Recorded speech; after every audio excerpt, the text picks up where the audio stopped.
여러분 안녕하십니까. 무어강의 강사 신영진입니다. 벌써 이번 강의로 7번째 강의를 맡게 됐는데요. 이번 강의의 주제는 리튬이온 배터리에 대해서 강의를 할까 합니다. 최근에 이슈화 됐던 문제가 있죠. 이제 갤럭시 노트 7에 배터리 폭발 사고가 있어서 이걸로 대량 리콜을 한다는 등 이제 굉장히 이슈화가 됐었는데요.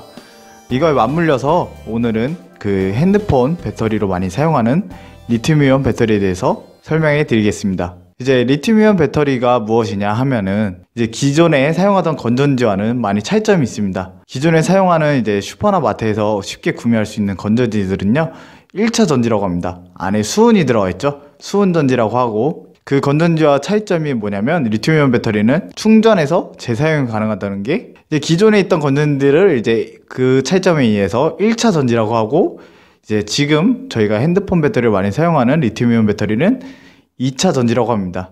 그러면 그 리튬이온 배터리의 전기를 발생하는 원리에 대해서 설명해 드리겠습니다. 먼저 그림을 보시면서 설명해 드리겠습니다. 그림을 보시면 이제 네모난 박스가 있죠. 이 네모난 박스가 저 건전지 이제 외벽이고, 그 안에 이제 전극이 플러스 극, 마이너스 극 이렇게 들어가게 됩니다. 그 사이를 막는 분리막이 있고요. 그리고 그 안에 이제 전해액이 들어가게 되는데요. 이 전해액이란 무엇이냐? 이제 안에 그림과 보시면 리튬 이온들이 들어있습니다. 이 이온들이 움직일 수 있게 그 안에서 쉽게 생각하시면 물이 들어있다고 생각하시면 됩니다. 물론 그 안에 물이 들어있진 않지만, 물이 대표적인 이제 전해질 용액이기 때문에, 전해이기 때문에 이제 물을 생각하시면 그 안에 안에 이온들이 들어가서 이온화되어 있는 거죠. 이렇게 이온화될 수 있도록 하는 이제 용액을 전해액이라고 합니다. 그 안에 들어가 있는 이제 이온 같은 물질들을 전해질이라고 하고요. 기본적인 전기를 발생시키는 원리는 이 전해질이, 이온들이 산화 환원 반응을 통해 이제 전자를 주고받게 되고, 전자의 이동에 생기면서 이제 전류가 생기죠. 전류가 생기면서 이제 전기가 발생하는 것입니다. 발생된 전기로 이제 전자기기들을 사용하는 건데요. 보시면 이제 양극 쪽엔 리튬 산화물로 해가지고 이제 전극을 이루고 있고, 음극 쪽엔 탄소 화합물로 구성돼서 전극을 이루고 있습니다. 그 사이에 이제 리튬 이온들이 존재하고요. 플러스 극과 마이너스 극이 만나면 굉장한 큰 폭발이 일어나시죠. 옛날에 장난치시던 분들은 많이 아실 거라 생각합니다. 그렇게 위험하기 때문에 직접적으로 마이너스과 플러스극이 만나면 안 되기 때문에 그 사이를 막고 있는 분리막이 있고요. 분리막이 음극과 양극을 만나지 못하게 하고 그 사이로 이온들을 왔다 갔게 해주는 아주 중요한 역할을 합니다. 아까 말씀드렸듯이 이제 전류가 발생되는 원리는 그 산화환원 반응을 통해서 전자를 주고받고 이온이 이동함에 있어서 전기가 발생되는데요. 이제 그림에서 보시다시피 충전 상황에서는 리튬 이온이 플러스 극에서 마이너스 극으로 이동하면서 이제 쌓이는 거죠. 마이너스 극에 이온들이 리튬 이온이 쌓이고, 다시 전자기기를 붙였을 때는 이제 마이너스 극에 있던 리튬 이온들이 플러스 극으로 이동하면서 산화 환원 반응을 일으키면서 전자를 계속 이동시킵니다. 이러면서 전기를 발생시키는 겁니다. 이게 기본이 이제 리튬 이온 배터리의 원리죠. 이래서 이런 원리 때문에 기존 건전지와 틀리게 다시 마이너스 극으로 리튬 이온을 보냈다, 플러스 극으로 다시 리튬 이온을 보냈다, 이런 식으로 하면서 이제 재충전하고 다시 쓰고, 재충전하고 다시 쓰고가 가능하게 되는 거죠.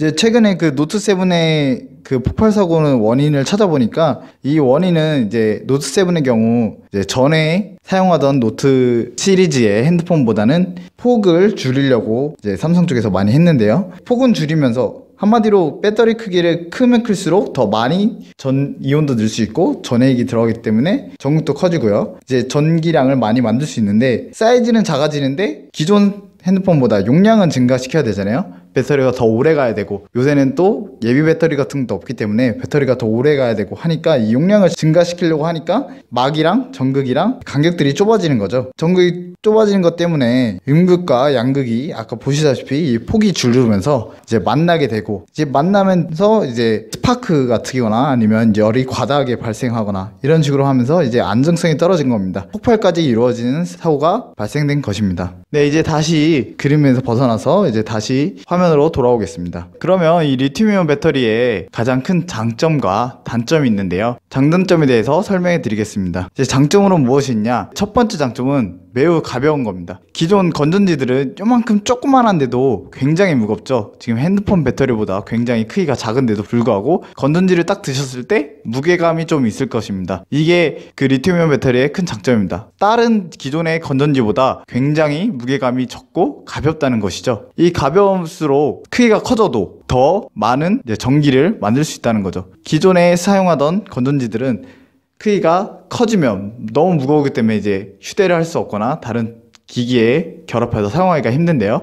이제 리튬이온 전지는 이제 가볍기 때문에 크기가 좀 커지거나 무게감이 좀 있어도 그래도 가볍다는 거죠. 그래서 휴대폰이나 이런 데에 사용할 수 있다는 장점이 있습니다. 다음으로 기전력이 큰 것입니다. 이 기전력이 크다는 것은 무엇이냐면 쉽게 말하면 전압이 높다는 것입니다. 전압이 높으면 뭐가 좋으냐? V는 IR이라는 옛날 공식이 있죠. 전압이 높을수록 많은 전류가 생성될 수 있고 그 다음에 많은 전력을 생산할 수가 있는 거죠. 그렇기 때문에 기존에 사용하던 전지는 뭐 1.2V 뭐 이런 식으로 된다고 하면 이 리튬이온 전지는 기존 전지에 비해 3.6V 그 전지를 3개를 합친 효과를 볼 수 있다는 거죠. 3배의 차이가 나죠, 전압이. 그럼으로써 훨씬 더 좋은 전지, 가벼우면서 전류도 더 많이 흐르고 그런 장점이 있죠. 마지막으로 이제 관리가 쉽습니다. 관리가 쉽다는 것은 무엇이냐면 기존의 배터리들은 이제 충전하고 하는 배터리도 완전 방전이 돼야 다시 재충전을 해서 사용할 수가 있는데요. 이제 이 리튬이온 배터리 같은 경우는 같은 2차 전지라도 완전히 방전되지 않고 다시 어느 정도 쓴 상태에서도 핸드폰 충전해서 쓰시잖아요. 배터리를 그렇게 쓸 수 있다는 게 큰 또 장점입니다. 하지만 단점도 있습니다. 이 단점이 뭐냐면 첫 번째로 리튬이온 전지는 만들어진 직후부터 이제 수명이 준다는 것이죠. 뭐 어떤 물건이든 그렇긴 하겠지만 이제 제조 직후부터 열화라는 게 시작됩니다. 이 열화라는 게 무엇이냐면 이제 사용하지 않든 사용하든 이제 노화가 된다는 것이죠. 그래서 이 리튬이온 전지는 보통 수명이 2년에서 3년 정도 한다고 합니다. 핸드폰 약정이 2년에서 3년 하는 이유를 이제 여기 있다고 볼 수도 있죠. 이제 보통 수명이 다 하니까. 그리고 두 번째 단점은 온도에 민감합니다. 이 리튬이온 배터리는 이제 온도에 따라서 수명이 주는 속도가 틀립니다. 이제 보통 0도씨에서 뭐 예를 들어 8%의 수명이 감소한다고 하면 이제 전지는 쓰면 쓸수록 전지는 전극이 닳거나 이제 수명이 감소하겠죠. 그래서 이제 0도씨에서 계속 사용하면 이제 8%가 감소돼서 했을 때 25도씨는 뭐 25%, 그 다음에 40도에서 뭐 35% 이런 식으로 온도 차에 따라서 수명이 빨리 줄 수 있습니다. 그래서 2년 쓸 수도 있는데 뭐 어떤 분들은 쓰시다 보면 핸드폰 너무 빨리 단다 막 이런 분들이 있으신데 이런 분들은 이제 장기간 뭐 핸드폰을 계속 사용하시거나 이제 핸드폰을 쓰면 열이 나잖아요. 그 열 때문에 높은 온도에서 계속 사용하다 보니까 이 배터리의 수명이 빨리 닳아서 이제 그렇게 느낄 수 있는 겁니다. 또 마지막으로 그 노트 7처럼 그런 폭발 사고가 있을 수 있습니다. 이게 굳이 뭐 노트 7은 이제 기술적 결함으로 인해서 뭐 그렇다는 얘기가 많지만 다른 배터리들도 뭐 폭발 사고가 종종 있었잖아요. 뉴스에서 나왔는데 이런 폭발 사고가 일어나는 원인이 과다하게 과충전을 하거나 아니면 열이 많이 나는 상태에서 계속 오랫동안 장시간 사용을 한다든가 아니면 이제 뭐 햇빛이나 뭐 이런 곳에 드는 곳에 둬서 핸드폰 온도나 아니면 그 배터리의 온도가 너무 올라가는 바람에 이제 그게 안에 있던 전해질 용액이나 아니면 전극들의 이상작용으로 인해서 이제 폭발이 일어날 수 있는 안정성 문제가 있죠. 하지만 요새는 뭐 그렇게까지 평소 일상생활에서 기술적 결함이 아니면 안정성은 이제 각 회사들에서 다 검사를 하서 나오는 것 때문에 크게 걱정은 안 하셔도 될 것 같습니다. 그럼 이제 마지막으로 핸드폰 배터리 이제 오래 쓰는 방법에 대해서 굉장히 궁금해 하실 텐데요. 이게 확실한 답변은 아닙니다. 개인적인 쓰는 사용량이나 뭐 이런 거에 따라서 분명 차이가 있고 핸드폰에 제조되는 방식에 따라서 차이가 있는데요. 이제 보통적으로 아까 온도에 민감하다고 말씀드렸다시피 이제 계속 오랫동안 장시간 사용하시는 거는 피해 주시는 게 좋습니다.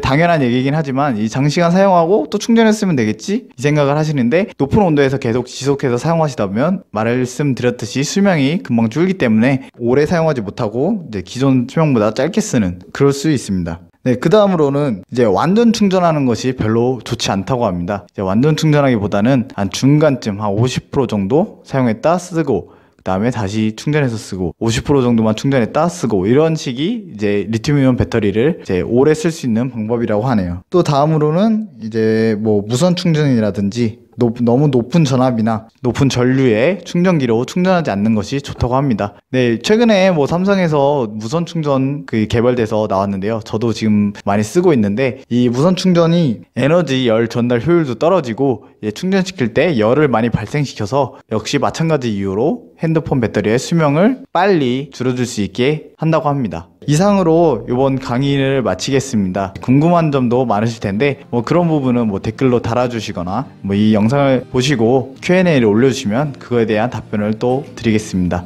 이상으로 이번 강의를 마치겠습니다.